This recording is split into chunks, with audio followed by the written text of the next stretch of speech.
ابتدا ہے رب ذل جلال کے برکت نام سے۔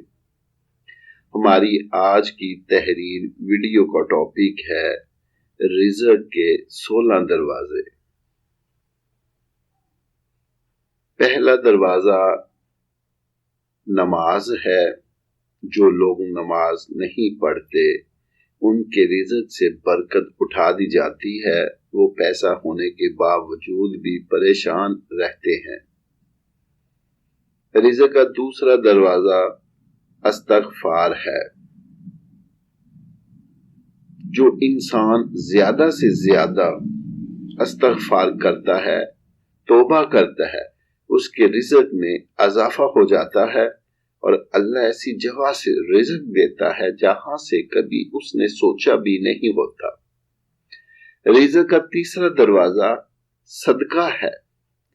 اللہ نے فرمایا کہ تم اللہ کی راہ میں جو خرچ کرو گے اللہ اس کا بدلہ دے کر رہے گا۔ انسان جتنا دوسروں پر خرچ کرے گا اللہ اسے 10 گنا بڑھا کر دے گا۔ رزق کا چوتھا دروازہ تقوی اختیار کرنا ہے۔ جو لوگ گناہوں سے دور رہتے ہیں اللہ اس کے لیے آسمان سے رزق کے دروازے کھول دیتے ہیں۔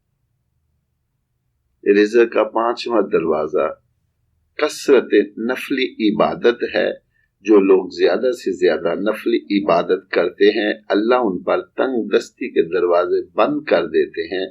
اللہ کہتا ہے اگر تو عبادت میں کثرت نہیں کرے گا تو میں تجھے دنیا کے کاموں میں الجھا دوں گا۔ لوگ سنتوں اور فرض پر ہی توجہ دیتے ہیں، نفل چھوڑ دیتے ہیں، جس سے رزق میں تنگی ہوتی ہے۔ رزق کا چھٹا دروازہ حج اور عمرے کی کثرت کرنا۔ حدیث میں آتا ہے حج اور عمرہ گناہوں اور تنگ دستی کو اس طرح دور کرتے ہیں جس طرح آگ کی بتی سونا چاندی کی میل دور کر دیتی ہے۔ رزق کا ساتواں دروازہ رشتہ داروں کے ساتھ اچھا سلوک سے پیش آنا۔ ایسے رشتہ داروں سے بھی ملتے رہنا جو آپ سے قطع تعلق ہوں تاکہ اللہ تعالیٰ بھی آپ کی کمی کوتاہیوں کو درگزر کریں۔ رزق کا آٹھواں دروازہ کمزوروں کے ساتھ صلہ رحمی کرنا ہے۔ غریبوں کے غم بانٹنا، مشکل میں کام آنا اللہ کو بہت پسند ہے۔ جب کسی کی حاجت پوری کرتے ہیں تو اللہ تعالیٰ آپ کی حاجت پوری کرتے ہیں۔ رزق کا 9واں دروازہ اللہ پر توکل ہے۔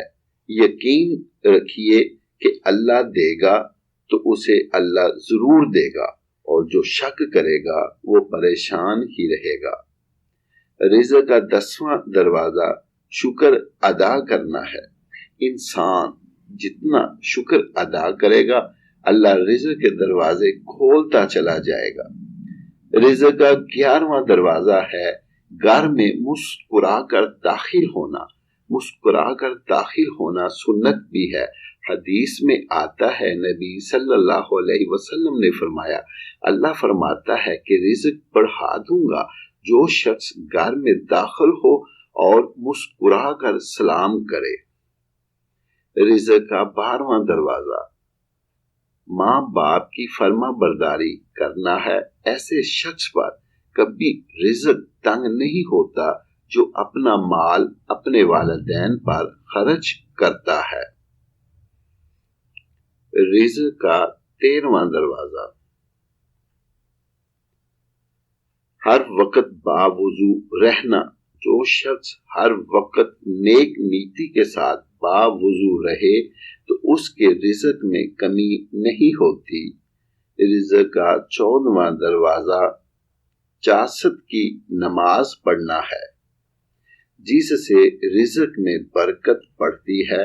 حدیث میں ہے چاست کی نماز رزق کو کھینچتی ہے اور تنگ دستی کو دور بھگاتی ہے۔ 15واں دروازہ ہے روزانہ سورہ واقعہ پڑھنا۔ اس سے رزق بہت بڑھتا ہے اور نبی کریم روزانہ پڑھ کر سوتے تھے اور اس کی تعلیم بھی دیتے تھے۔ 16واں دروازہ ہے اللہ سے دعا مانگنا۔ جو شخص جتنا صدقے دل سے اللہ سے مانگتا ہے اللہ اس کو بہت دیتا ہے۔ آخر میں دعا ہے اللہ تعالی ہمیں اچھی اچھی باتوں پر عمل کرنے کی توفیق عطا فرمائے، اور جو دوست ہمارے چینل کو سبسکرائب کر کے ہمارے چینل کے ساتھ جڑ گئے ہیں اللہ تعالی ان پر اپنی کروڑوں رحمتیں برکتیں نازل فرمائے۔ خوش رہو، خوشیاں بانٹو۔